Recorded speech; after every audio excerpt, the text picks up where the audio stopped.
Hello, this is Patrick Barnard in Montreal. It is February 20th, 2025, and this is the fourth edition of the International Press Review. It's been another extraordinary week in Washington and in the world, by the way. And so I'm going to give you a little flavor of some of the things that I read that I thought were very important. Well, first of all, today, very early in the morning, Paul Krugman, the Nobel Prize economist and former columnist at the New York Times, published a Substack. Quote, Musk, Trump, and their congressional allies are flailing. I don't think any past administration has ever failed so thoroughly in its first month, close quote. Of course, I believe that Krugman is right. And you can see the failure that he talks about in very simple things. For example, the Musk faction fired avian flu experts. Well, almost as soon as they'd done that, they realized that was a mistake and they had to rehire people. This kind of flailing around has been very common in the last weeks. So I've been reading papers from various countries in various languages. Here's the New York Times for the beginning of this past week, Monday, and I'm going to just cite an article there that's written by Dave Sanger and Stephen Erlanger. They're both very veteran reporters. The headline is News Analysis. Western allies seem on brink of fateful rift. Europeans fear Putin wants to split NATO. And the first paragraph has the punchline really of the whole story. An epical breach appears to be opening in the Western alliance. Now, just a couple of weeks ago on the International Press Review, I reported about a piece by Michael Clare in Le Monde Diplomatique in Paris about the geopolitics of the Trump administration. And in that piece, Clare said Trump and company see the world as a monopoly playing board. And really, one of their goals is to free the United States from the grip of its friends and allies, actually to distance the United States from its own alliances. Now, that's an extraordinary thing to do and has created huge disruption. Now, other statements about Canada, about Greenland, about Panama, the canal, have created great fear. You could see the new vision of the United States, and believe me, it's very new, in a cartoon that appeared in Toronto's Globe and Mail. I think it illustrates how the U.S. is now seen in many countries. And in the cartoon, you see Trump and Putin dividing up the world as if it were a piece of pudding, with Trump saying, wait, I want to be Napoleon. Now, this is a new perception of the United States, I would say, in the international press.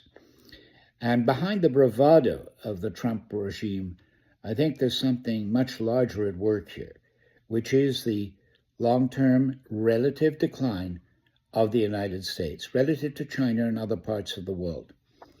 The piece that most struck me in the last 10 days or so is this one. I'm going to hold it up. It was in the Financial Times.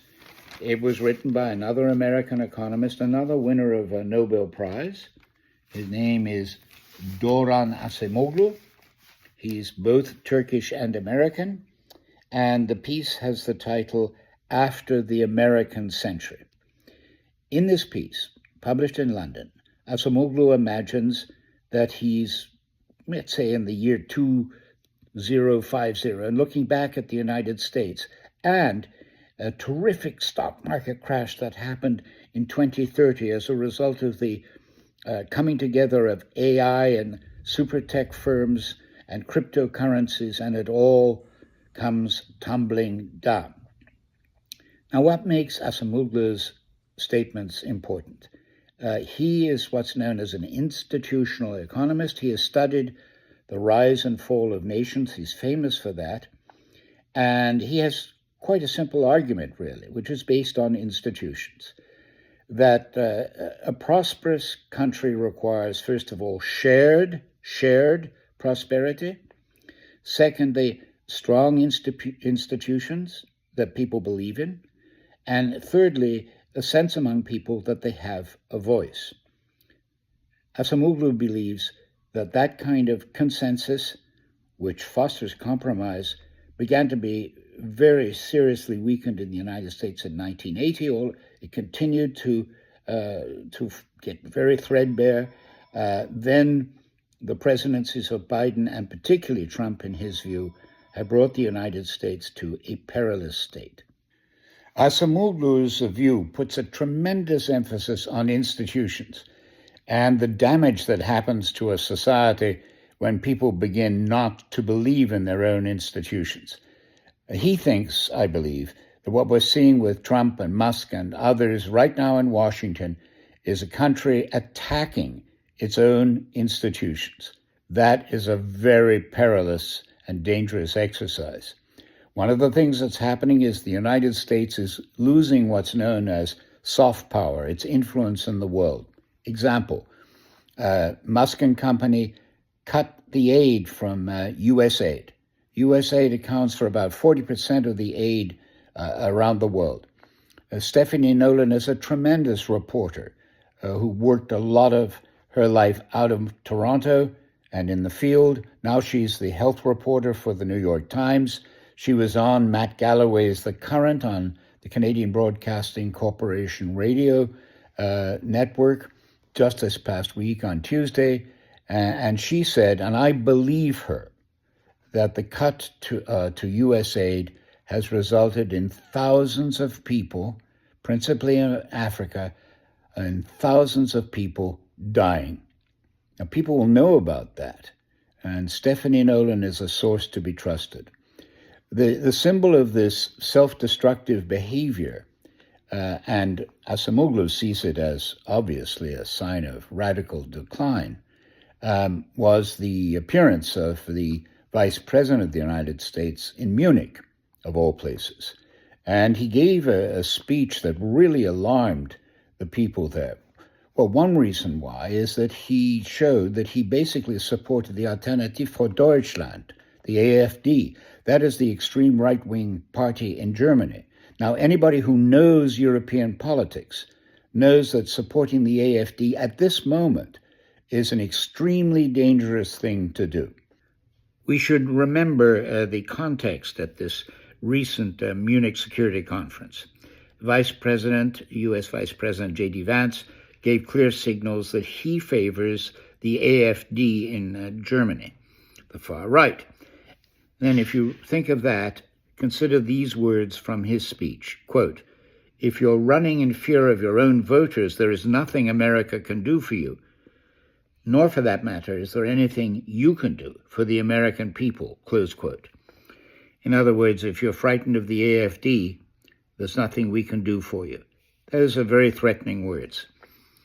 I'm going to close this International Press Review by quoting some bits and pieces from a column by Gideon Rachman.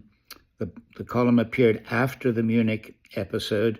It's entitled "Vance's Real Warning to Europe."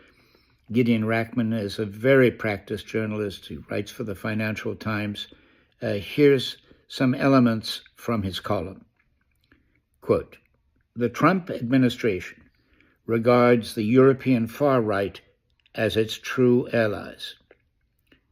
His speech backfired spectacularly, convincing many listeners that America itself is now a threat to Europe. America is also an adversary." You have to remember that Gideon Rachman has been very much a friend of the United States. Those words are chilling. And this is the Fourth International Press Review.